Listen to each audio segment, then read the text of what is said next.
Shar is assumed lost in the chaos that's opened up.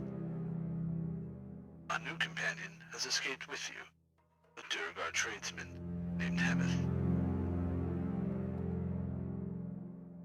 You have now traveled for over a day through what is known as the Dark Lake. Though its name might evoke images of a single subterranean body of water, you've learned that the Dark Lake is more of a network of underground rivers, natural tunnels, and canals, all connected to innumerable water-filled caverns and chambers.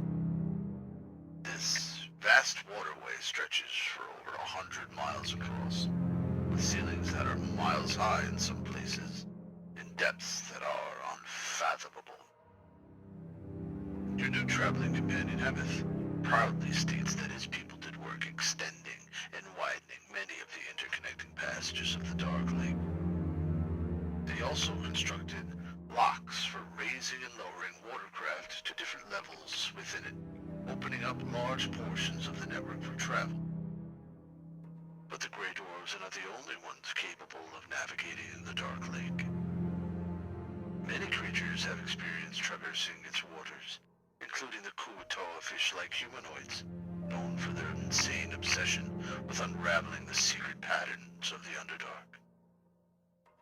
Still, better to trust a Kuatoa guide than attempt to traverse the Dark Lake alone and become lost within it, forever. Pepito has offered his services in crossing the Dark Lake, and so is your new traveling companion, Hemeth. Sareth states that he has some limited experience navigating the deep pools of the Underdark, and could serve better than no guide at all.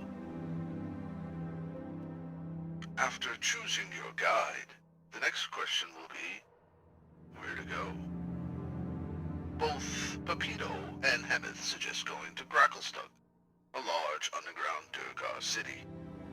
They both mention that there could be a path to the surface there.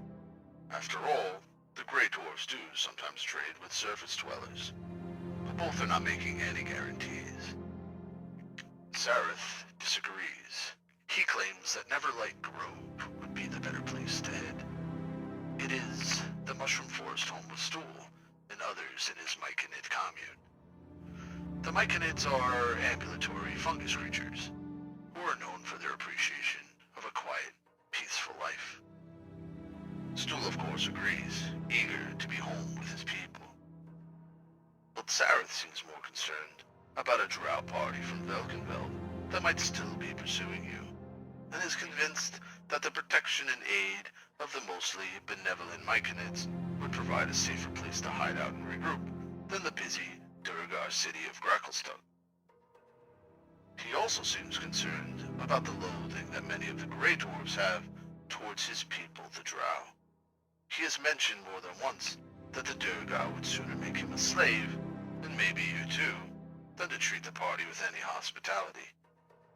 Hemeth seems sure this won't happen, that he has a connection or two at Gracklestug to help secure a welcome stay. He also states that the Durgar don't enslave people who don't somehow deserve it.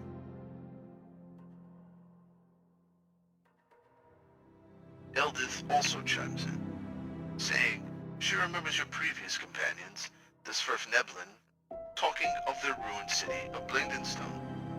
Topsy and Turvy didn't show any direct interest in going there, but she states that Jimjar often spoke of it with reverence, and described it as the city of speaking stones. Eldith says that he mentioned a possible entrance to the surface from there, but hadn't given any details. He also said that the ones to talk to would be the deep gnomes that were living in the outer city. Those living there can grant them access to inner Blingdenstone, where many Sverfneblin have begun to re-inhabit. The city, it seems, was heavily destroyed in a siege from the Drow decades ago. Sareth interjects that the siege was in response for the deep gnomes helping the Durgar in some earlier conflict, and that the city deserved to fall into ruins after they had helped the treacherous dwarves. Eldith continues on, and states that maybe Blingdenstone could be another potential option, as a destination. They could, after all, talk to the Svirfneblin there and search the remains of the city for an entrance to the surface.